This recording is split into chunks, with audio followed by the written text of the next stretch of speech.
तो खुद की खोज में निकल, तो खुद की खोज में निकल, तो किस लिए हताश है। तो चल तेरे वजूद की समय को भी तलाश है, तो चल तेरे वजूद की समय को भी तलाश है। नमस्कार, मैं हूँ डिम्पल आनंद और एक बार फिर हाजिर हूँ आपका अपना कार्यक्रम साहित्य चर्चा लेकर। दर्शकों, साहित्य समाज का आईना है, दर्पण है। जहाँ एक तरफ साहित्य समाज को प्रभावित करता है, वहीं दूसरी तरफ वह स्वयं भी समाज से प्रभावित होता है और साहित्यकार समाज का चित्रकार होता है। और आज की इस कड़ी में हमारे साथ स्टूडियो में जो वरिष्ठ साहित्यकार मौजूद हैं, वे बड़ी ही खूबसूरती से शब्दों की चित्रकारी करते हैं। वे कविताएं तो लिखते ही हैं, साथ ही साथ उन्हें दोहे लिखने में तो जैसे महारत हासिल है। जी हाँ, मैं बात कर रही हूँ हिंदी के वरिष्ठ साहित्यकार इंद्रभूषण कोचकवे जी की। सर, बहुत बहुत स्वागत है आपका हमारे कार्यक्रम में। सर, आपने अपनी एक पुस्तक में जिक्र किया है कि आपने भोले भाले बचपन में ही, अल्हड़ किशोरावस्था में ही कहानीकार बनने का सपना देख लिया था। मैं जानना चाहूँगी, भोले भाले बच्चे के मन में यह सपना कैसे पनपा? वास्तव में मेरे पिताजी जी मुगल सराय के एक लाइब्रेरी में लाइब्रेरियन थे और बचपन से ही हम लोगों के हाथ में पत्रिकाएं, समाचार पत्र और पुस्तकें दे दी गईं, जिसका असर ये था कि मैं बचपन से ही करीब करीब जब से अक्षर का ज्ञान हुआ मुझे, जी तब से मैं धर्मयुग, हिंदुस्तान और उसके बाद थोड़ा और बड़ा हुआ तो प्रेमचंद की सारी किताबें, रविंद्रनाथ टैगोर की सारी किताबें, बंकिम चंद्र की सारी किताबें, मैंने सभी जितने भी मैक्सिम गोर की, फिर उसके बाद बंकिम चंद्र, ये शरद चंद्र, इन लोगों की सारी किताबें मैं पढ़ता चला गया। जब तक मैं हाई स्कूल पहुंचा था, इनकी सारी सीरीज़ मैंने ख़त्म कर लिया था। सारी सीरीज खत्म कर जी हाँ। और ये मेरे लिए एक वो हुआ कि मैं एक कहानीकार बनूं, क्योंकि प्रेमचंद की शैली में जो की था, जो भोलापन था, वो ही मैं चाहता था कि मैं अपनाऊं। जयशंकर प्रसाद जी जरूर लिखे हैं बहुत से, लेकिन उनकी भाषा थोड़ी क्लिष्ट थी। लेकिन प्रेमचंद जी सरल भाषा में, और मैं बनारस का रहने वाला, मुगल सराय का रहने वाला, तो बनारसी भाषा जो कि थी वो उसमें थी। तो ये मेरी एक जिज्ञासा थी। और पढ़ते पढ़ते हमने एक दिन देखा कि आज अखबार वहाँ से निकला करता था, उसमें मोहनलाल गुप्त जी, जो भैया जी बनारसी के नाम से मशहूर थे, उन्होंने एक बाल संसद करके एक कोना स्टार्ट किया था। अब उसमें मैं सदस्य बन गया। उसमें था कि 10 साल से लेकर के 14 साल के बच्चे उसके सदस्य बन सकते थे। तो मैं भी सदस्य बन गया उसका, 10 साल की उम्र में। जी हाँ। बहुत खूब। और उसके बाद उन्होंने मुझे कैसे कविता लिखी जाती है, क्योंकि वो कवि थे, हास्यरस के कवि थे जरूर, लेकिन कविता कैसे की जाती है उन्होंने मुझे सिखाया। धीरे धीरे और प्रोत्साहित करते हुए वो हमेशा क्या करते थे कि हमारी रचनाओं को इसमें छाप दिया करते थे आज में। उससे मुझे धीरे धीरे प्रोत्साहित हुआ मैं।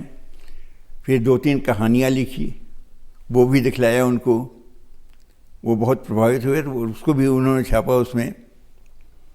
फिर उन्होंने कहा कि देखो, आज में तो तुम लिखते ही हो, साथ साथ में तुम्हारे यहाँ तुम धर्मयुग भी पढ़ते हो, धर्मयुग में भी लिखा करो। तो मैंने धर्मयुग में 2-3 कहानियाँ लिखी और वो भी छपा उसमें। और एक और उसमें निकला करता था, एक दिन की बात। तो एक दिन की बात 2 या 3 बार मैंने लिखा और मुझे जो पुरस्कृत किया गया, उससे और मेरा प्रोत्साहन बढ़ा आपका। जी। लेकिन होता क्या है कि जैसे ही मैं 10th क्लास पास किया, जी। जब फर्स्ट ईयर में मैं आया तो मैं विज्ञान के विद्यार्थी रहा। बनना चाहता था इंजीनियर, लेकिन हमारे एक दो लेक्चरर थे, वो चाहते थे कि मैं डॉक्टर बनूं। लेकिन फिर आखिर में मैं पीएमसी ग्रुप में ही चला आया। और हमारे विज्ञान के जो प्रवक्ता जी थे, श्री झमला प्रसाद श्रीवास्तव थे, वो उन्होंने मुझसे कहा कि देखो, तुम कविताएं तो अच्छी लिखते हो, कहानियां भी अच्छी लिखते हो, लेकिन विज्ञान के विद्यार्थी के लिए ये बहुत ही घातक होगा। घातक किस हाँ, प्रकार? इसलिए कि अगर तुम इसमें लग जाओगे तो तुम्हारी पढ़ाई छूट जाएगी। विज्ञान वालों को तो बिल्कुल अपना अलग होना चाहिए। तो पहले तो फिर भी उनसे चोरी छिपके मैं लिख के भेजता रहा, लेकिन जब वो प्रकाशित हो जाता था, प्रोत्साहन बढ़ जाता था। प्रोत्साहन मेरी बढ़ती थी, लेकिन डांट उतनी ही ज़्यादा मिलती थी मुझे। जी। उन्होंने कहा, ये देखिए कवि जी आ गए। तो इस तरह से क्लास में होता था। तो बीएससी जब हमने ज्वाइन किया, तो बीएससी ज्वाइन करने के बाद थोड़ा बढ़ा मेरा विज्ञान पढ़ने के चक्कर में ये सब छूटता चला गया। यद्यपि शौक तो था, कवि सम्मेलन, मुशायरा, ये सब मैं अटेंड करता था, उससे शौक अपनी पूरी कर लेता था। लेकिन सुनते ज़्यादा थे। सुनते, उसके बाद श्रोता बन गया मैं, बहुत अच्छा श्रोता बन गया। जी। और मैं हमेशा, जो कि जब भी रात के 12 बजे तक, पूरी रात जग करके हम लोग मुशायरा और वो कवि सम्मेलन हम लोग सुना करते थे। तो इससे हमारी गतिविधि आगे बढ़ती चली गई। सर, जैसा कि आपने बताया कि आपने प्रेमचंद जी को पढ़ा, धर्मयुग को पढ़ा, और फिर लिखने के लिए भी आपने खुद को जगाया कि मुझे इसे लिखना भी है। जी हाँ। तो आप एक बहुत अच्छे श्रोता रहे हैं। लेकिन आजकल क्या हो रहा है, युवा पीढ़ी के साथ थोड़ा उल्टा देखा जा रहा है कि युवा पीढ़ी लिख ज़्यादा रही है, जी हाँ, और पढ़ कम रही है, कह ज़्यादा रही है, हाँ, और सुन कम रही है। हाँ। तो कितना ज़रूरी है नहीं, सुनना? देखिए, उसमें ऐसा होता है कि एक बार हजारी प्रसाद द्विवेदी जी के पास मैं गया था। मैं कुछ लिख करके ले गया था। तो उन्होंने कहा कि ये कौन सी तुम्हारी रचना है? तो हमने उनसे कहा कि ये करीब 20वीं या 25वीं रचना है। क्योंकि अब लिखना बंद करो, पढ़ना शुरू करो। और उन्होंने कहा, लिखा तुमने अच्छा है, लेकिन जितना अधिक पढ़ोगे उतना ही अधिक तुम अच्छा आगे बढ़ोगे। अभी तुम्हें लिखने की आकांक्षा नहीं रखनी चाहिए, पढ़ने की में लगन चाहिए तुम्हें। वो मेरे लिए बहुत ही अच्छी राय थी। हाँ, अच्छी चीज़ लगी। और मेरी आदत थी कि जब तक रात में मैं किताब, अपने एक कोई कहानी की किताब या कोई, जैसे विज्ञान का विद्यार्थी था, जरूर दिन भर पढ़ता था, लेकिन रात में पढ़ता था मैं कहानी और कविता, ये सब जरूर पढ़ता था। बिना पढ़े हुए मुझे नींद नहीं आती थी। ये हमारी आदत थी, और अभी भी वही आदत है मेरी। आपने अपने शौक को जगाए रखा। हाँ। और सीखने की ललक कभी नहीं छोड़ी। वो कभी नहीं छोड़ा। फिर उसके बाद हिंद पॉकेट बुक उसमें निकला करता था, 1 रुपये में एक किताब आती थी उस समय, उसका मैं मेंबर बना। और मेरे पास अभी भी कम से कम कुछ नहीं तो 3-4 हज़ार किताबें तो मेरे पास रखी हुई हैं अभी। 3-4 हज़ार किताबें? हाँ, वो तो हमारे पर्सनल लाइब्रेरी में। जी। और उसके बाद नावलों कम से कम 10,000 या 15,000 किताबें तो मैंने दूसरे लाइब्रेरीज को दे दिया है हमने। जो पढ़ता था, पढ़ने के बाद फिर कुछ कोई मांग के ले गया तो ले गया। तो इस तरह से होता है ऐसा। तो अब उसके बाद फिर जब मैं देहरादून आया 64 और 66 के टाइम में, तो देहरादून मुझे ज़्यादा पसंद पड़ा था उस समय भी, जिसमें मैं ट्रेनिंग में था यहाँ पर, और बाई चांस मुझे लौटना पड़ा था यहाँ से। लेकिन एक आकांक्षा थी कि देहरादून में बसना चाहिए। फिर वहाँ मैं जब यहाँ से लौट के मैं गया था तो शिक्षण का कार्य शुरू किया। प्रारंभ में रसायन विज्ञान का मैं प्रवक्ता बना और उसके बाद फिर फिजिक्स में रुचि थी, तो कम से कम कुछ नहीं तो 10 साल लेक्चरशिप करने के बाद मैं फिर गया एक बार जाके यूपी कॉलेज बनारस में है, वहाँ से हमने फिजिक्स में फिर एमएससी किया और करने के बाद फिर वही रेलवे कॉलेज मुगलसराय में था ही मैं, और वहीं पर एज ए प्रिंसिपल भी मैं हुआ। प्रिंसिपल से रिटायर होकर के हमारे बच्चे पढ़ते थे देहरादून में, इसमें मैं शौक था तो इसलिए मैंने बच्चों का एडमिशन करा दिया था देहरादून में। ऐसे हुई जी। और बच्चों के चक्कर में हमारी श्रीमती जी भी जो टेलीफोन डिपार्टमेंट में थी, मुगलसराय से म्यूचुअल ट्रांसफ़र करा कर देहरादून आ गई थी। अब मेरे लिए बाध्यता हो गई थी कि मैं भी यहाँ आ जाऊँ जी। तो मुगलसराय में कई बचपन से मैं पैदा हुआ वहीं, पढ़ा वहीं, और उसके बाद 60 साल तक सर्विस करने के बाद सारा बोरिया बिस्तर बांध करके मैं चला आया देहरादून। 60 साल की सर्विस के बाद हाँ। आपने देहरादून में रहने का फैसला किया। सर देखा जाए तो लगभग पिछले 7-8 दशक से आप साहित्य के साधक हैं, तो मैं आपसे जानना चाहूँगी कि उस युग के और आज के युग में आप क्या अंतर देखते हैं, लेखकों की भूमिका में, पाठकों की भूमिका में, कविता के लिखने के स्टाइल में, कहने के स्टाइल में, और उस अंतर को आप किस हद तक स्वीकार करते हैं? पहले के लोग जहाँ तक मैं समझता हूँ अध्ययनशील ज़्यादा थे। अब अध्ययनशील हैं लेकिन ऊपर का इनको ज्ञान जरूर है, लिखते ज़्यादा हैं, लिख बहुत रहे हैं जी। और बड़ी अच्छी चीज़ें लिख रहे हैं, लेकिन जो गहराई होनी चाहिए, अब जैसे निराला जी ने लिखा है, जयशंकर प्रसाद जी ने लिखा है, फिर आपके हिंदी में इनका था मैथिली शरण गुप्त जी का है, इन लोगों ने जो लिखा है, जो गहराइयाँ थीं वो अब देखने के लिए बहुत कम लोगों में मिल रही है। हैं यहाँ पर भी बहुत से, डॉक्टर राम विनय सिंह हैं यहाँ पर, बड़े अच्छे हैं, बहुत ही अच्छा ज्ञान, लेकिन जब भी हम लोग साथ बैठते हैं हम लोग, तो जब भी वो सुनते हैं लोगों की बात तो वो बिल्कुल कह देते हैं कि भाई साहित्य होनी चाहिए, छिछड़ापन नहीं होना चाहिए, अध्ययन बहुत ज़रूरी है। हाँ, अध्ययन ज़रूरी है। हमारे ये हैं बुद्धिनाथ मिश्र जी हैं जी, इतना ज़्यादा पढ़ते हैं, हम तो करीब 1970 से इनको जानते हैं, पहली बार मुझसे ज़रूर छोटे हैं, लेकिन इतनी ऊंचाई पर ये पहुँचे हुए हैं कि हम लोगों को देखने के लिए हम काफ़ी सर उठाना पड़ता है। तो बुद्धिनाथ जी से मैं बहुत ज़्यादा प्रेरित हुआ। जब उन्होंने पहली बार 1970 में मुगलसराय में मैं बुलाया था इनको कवि सम्मेलन में, तो इन्होंने उसी समय गाया था, सुनाया था हम लोगों को उनका जो ये है मछेरे वाला, वो उन्होंने गीत वहाँ सुनाया था।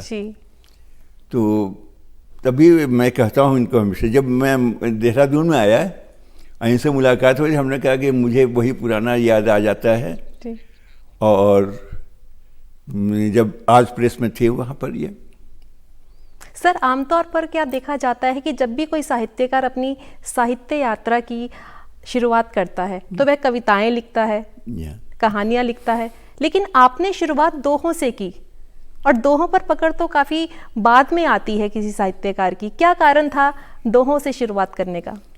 देखिए, मैंने कहा ना कि मैं था विज्ञान का विद्यार्थी, मैथमेटिक्स में भी सूत्र होता है, केमिस्ट्री में भी इक्वेशन है ही है, और साथ साथ में फिजिक्स में जो की है उसमें भी थियरी है। तो बहुत शॉर्ट में ये लोग भागते हैं, बहुत ये नहीं होता कि बहुत बढ़ा चढ़ा के कोई चीज़ कहें, जहाँ तक हो संक्षेप में कहने टू की द बात। पॉइंट कहते हैं।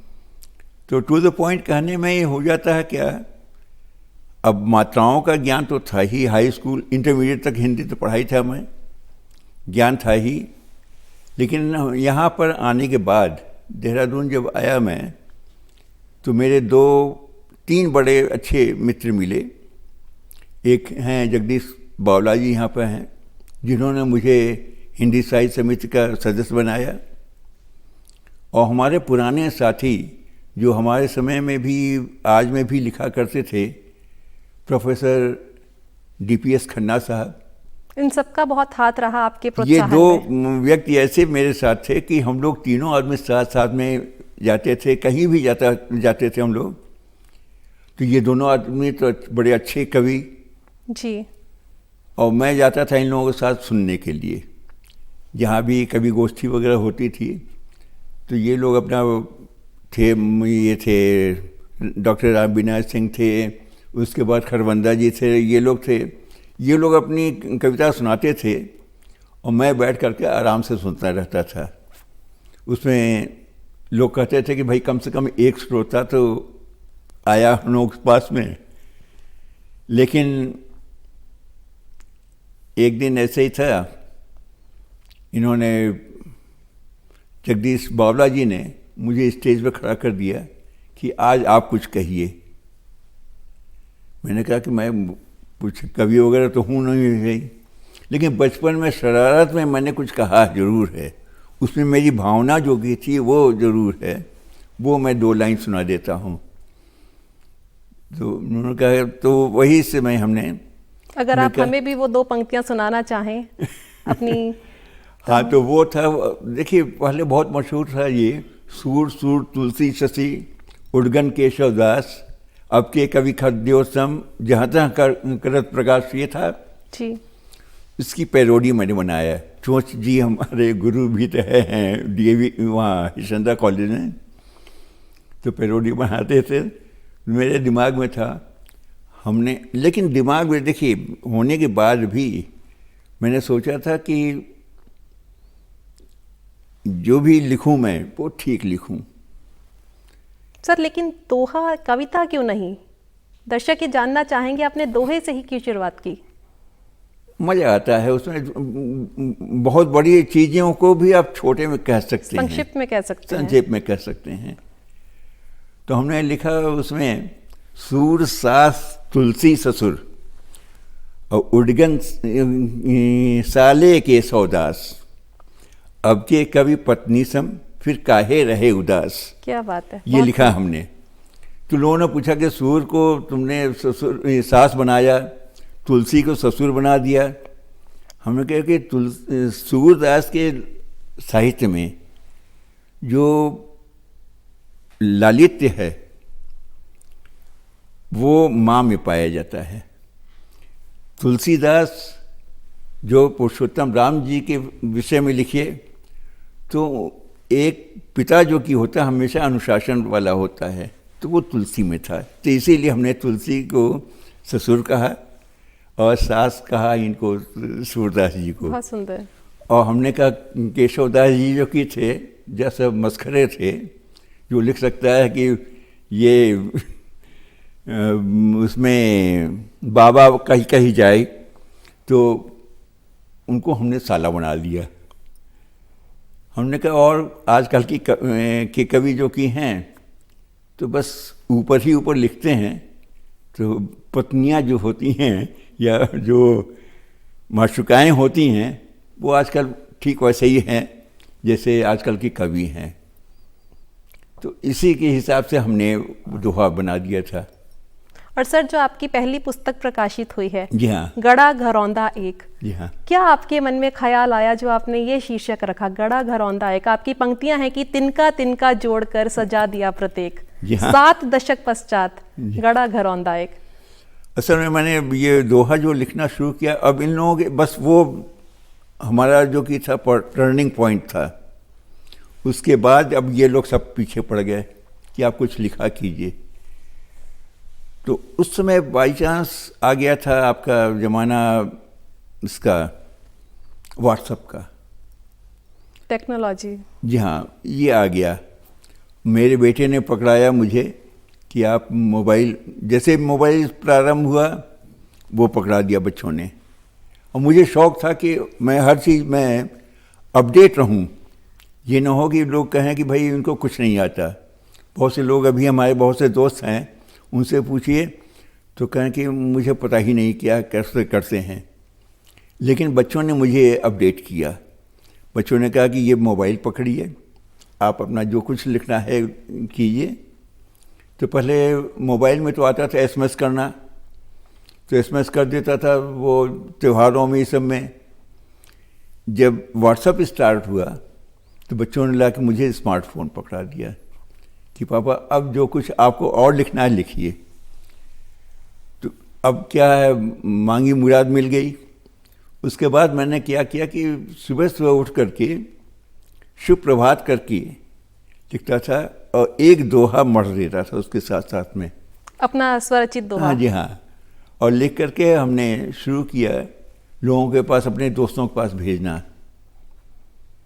धीरे लोगों ने पसंद किया उसको, तो उससे उत्साह मुझे मेरी बढ़ती गई। और एक साल के अंदर कम से कम कुछ नहीं थे 700 दोहे हमने लिखा उसमें। एक साल के अंदर? जी हाँ, सुबह शाम 2 बेचता रहा, तो इस तरह से 365 दिन में कंप्लीट किया हमने 700 दोहों को। और मैंने तो ये भी सुना है कि आपने 2500 से ऊपर दोहे लिखे हैं। ये हाँ, वाकई काफी हमारे बड़ी पास अभी संख्या तक है। 2500 से ऊपर दोहे हो बहुत चुके सुंदर। हैं। और उसमें से उस समय जब लिखना मैं शुरू किया तो कई लोगों ने मुझसे कहा कि लिखते तो हो तुम जरूर, लेकिन तुम्हारे में एक चीज़ है कि तुम जो भी लिखते हो उसमें कहीं न कहीं ये छलक आ जाती है कि तुम बनारसी हो या मुगल सराई हो। तो भाषा का थोड़ा सा ध्यान रखो। और इसके लिए मुझे खास तौर से हमारे डॉक्टर एमएन जोशी जो कि हैं, ये इन्होंने कहा कि आप फिर से अब दोबारा मैथिली शरण गुप्त इन लोगों को पढ़िए, और वैसी भाषा आपकी होनी चाहिए। और उन्होंने जैसे कहा जाए कलम पकड़ करके सिखलाना, जो डॉक्टर एमएन जोशी जी ने मुझे सिखलाया। और आपने कभी सीखना नहीं छोड़ा? ना ना, उम्र के किसी पड़ाव में नहीं? बिल्कुल नहीं। मैं तो अभी भी कहता हूँ, छोटे बच्चे भी अगर हैं मुझे सिखलाते हैं, मैं अपने पोतों से सीखता हूँ। उसमें कैसे मोबाइल, कहते हैं ना कि सीखना जीवन भर की प्रक्रिया, लाइफ लॉन्ग प्रोसेस है एक। हाँ, जब तक जिंदा रहिए तब तक सीखते रहिए जी। और वही सीखना मुझे रहा। और कई लोगों ने मुझसे कहा कि अगर मैं आपकी गलती बताऊं तो हमें कहा बिल्कुल बताइए, तभी तो मैं आगे बढ़ूंगा। ठोकरें ही इंसान को चलना सिखाती हैं। बिल्कुल बिल्कुल। इसी तरीके से तो फिर हमने ये 7 दशक पश्चात ही गढ़ा घरौंदा एक जो लिखा है, तो 70 साल की उम्र में जो हमने लिखना शुरू किया है, इसी का वो है, द्योतक है, ये पुस्तक है। जी हाँ सर, यूँ तो ये चंद लम्हे काफ़ी नहीं है साहित्य चर्चा के लिए, लेकिन मैं आपसे जानना चाहूँगी यदि आज की युवा पीढ़ी को आप कोई सुझाव देना चाहें साहित्य से रिलेटेड, साहित्य के संबंध में, तो आप क्या कहना चाहेंगे? मैं यही हमेशा इन लोगों से भी कहूँगा कि जितना अधिक पढ़ेंगे, जब तक पढ़ेंगे नहीं, और भाषा की शुद्धता होनी चाहिए। हाँ, ये ठीक है, बहुत से ऐसे लोग कहते हैं कि छंदबद्ध नहीं हम रहेंगे, स्वतंत्र रहेंगे, अतुकांत में लिखना, अतुकांत लिखेंगे, सब कुछ ठीक है। लेकिन अतुकांत तो ऐसे देखिए, अतुकांत का अर्थ तो लोग लेते हैं कि जो ये छंदबद्ध नहीं है, लेकिन अतुकांत जितने भी श्लोक हैं, अब कोई भी ऐसा नहीं है कि जो तुकांत होगा, सब अतुकांत हैं। जी। पूरा वेद, पूरा सब अतुकांत हैं। संस्कृत में हमेशा अतुकांत है, तो उसमें भी कविताएं हैं, वो अतुकांत हैं। कविताओं अतुकांत में होना और छंद विहीन होना, या वैसे आपके जो लिखते हैं हम लोग, तो उसमें अंतर पड़ जाता है। ये थोड़ा सा मुझे अपना भाषा की शुद्धता पर ध्यान देना और पढ़ना ज़्यादा से ज़्यादा है, बहुत ज़रूरी है। सर बहुत अच्छा लगा आप हमारे कार्यक्रम में आए, आपने अपना कीमती वक्त हमारे इस कार्यक्रम को दिया।